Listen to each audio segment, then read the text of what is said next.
একজন যুবক প্রশ্ন করেছে ইংরেজিতে, ও কি এখানে আছে? না, ধমক দিব না, একদম বকা দিব না, ভালোবেসে বললাম, কি নাম তোমার? কি নাম তোমার? সৌরভ। বাসা কি এখানে? পাশের গ্রামে, নাটোরের পাশের গ্রামে, তাই তো? এই পাশে। ও আচ্ছা, তুমি কিসে পড়ো ভাই? মাশাআল্লাহ। তোমার নাম সৌরভ? বসো সৌরভ, বসো। মাশাআল্লাহ। সৌরভ প্রশ্ন করেছে, মাই ডিয়ার হুজুর, in the present time there are many students like us who can't maintain focus on studying for more than 1 hour or 2 hours. What actions can we take to maintain better focus in our studies? মাশাআল্লাহ। বলেন সবাই মারহাবা। প্রশ্ন দামি তো, তাই বললাম সবাইকে বলতে যে মারহাবা বলেন। আসলে তার প্রশ্ন হচ্ছে এইরকম যে অনেক ছাত্ররা আছে যারা 1 থেকে 2 ঘন্টার বেশি পড়াশোনায় মনোযোগ দিতে পারে না। পড়াশোনায় মনোযোগ দিতে গেলেই বাহিরের সব চিন্তা তাকে ঘিরে ধরে। তো যুবক লিখেছে যে আমরা এটার বিরুদ্ধে অ্যাকশন নিয়ে কেমন ভাবে পড়াশোনা করলে আমাদের পড়াশোনায় মনোযোগ থাকবে, দ্যাট ইজ দ্য কোয়েশ্চেন।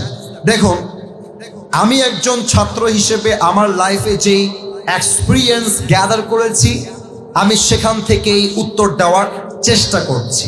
মনে রাখবেন, আপনার পড়াশোনায় মনোযোগী হওয়ার ব্যাপারে সবচেয়ে বড় ত্রুটির বিষয় হচ্ছে আপনার হাতে থাকা স্মার্টফোন।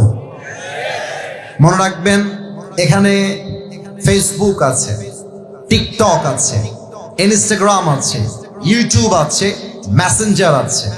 আপনি যখন ফোনটাকে পাশে রেখে পড়তে বসেন, প্রত্যেকটা সেকেন্ডে মাইন্ড আপনাকে ট্রিগার করে, এই যে তোর গার্লফ্রেন্ড মনে হয় মেসেজ তোকে একটা দিল, এখনই চেক কর, এখনই চেক কর।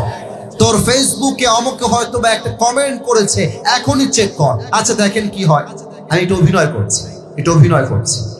আচ্ছা দেখি তো, একটা ওয়াজ শুনি, একটা নর্মালি 5 মিনিট চালিয়ে আবার রেখে দিই। এই যে 5 মিনিট শুরু হয়, 5 মিনিট থেকে 10, 10 থেকে 20, 30 থেকে 1 ঘন্টা, 2 ঘন্টা পার হয়ে যায়। মোবাইল ফোন যুবকরা ছাড়তে পারে না, ঠিক কিনা বলেন?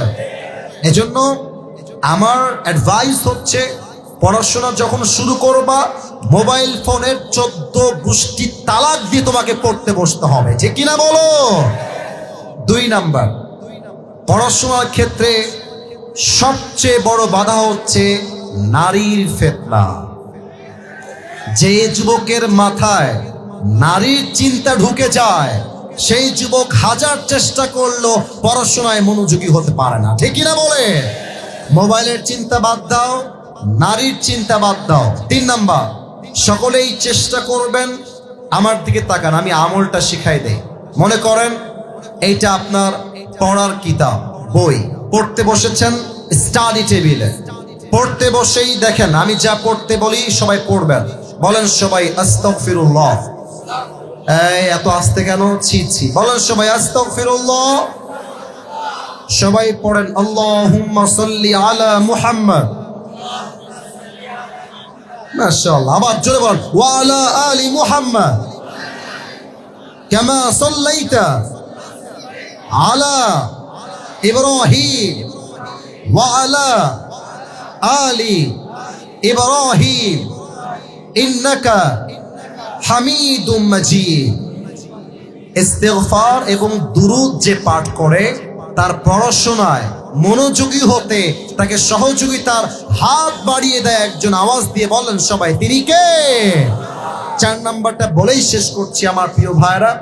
পড়াশোনা করবেন এমন একটা জায়গায়, যেই জায়গায় পরিবেশটা সুন্দর হয়, আশেপাশের লোকজন কম থাকে। কারণ পরিবেশ খারাপ হলে 1 ঘন্টা কেন, আপনি 10 মিনিটও মনোযোগ রাখতে পারবেন না। অতএব পরিবেশ সুন্দর হলে পড়াশোনাও সুন্দর হবে, ঠিক কিনা বলেন? আমার প্রিয় ভাইয়েরা, আমরা কথা না বাড়াই, আমরা এখন দোয়ার দিকে যাব। 2 ঘন্টা ওয়াজ হয়ে গেছে আজকে আমরা প্রমাণ করে দিয়েছি আমরা কোরআনকে কলিজার থেকে ভালোবাসি, ঠিক কিনা বলেন?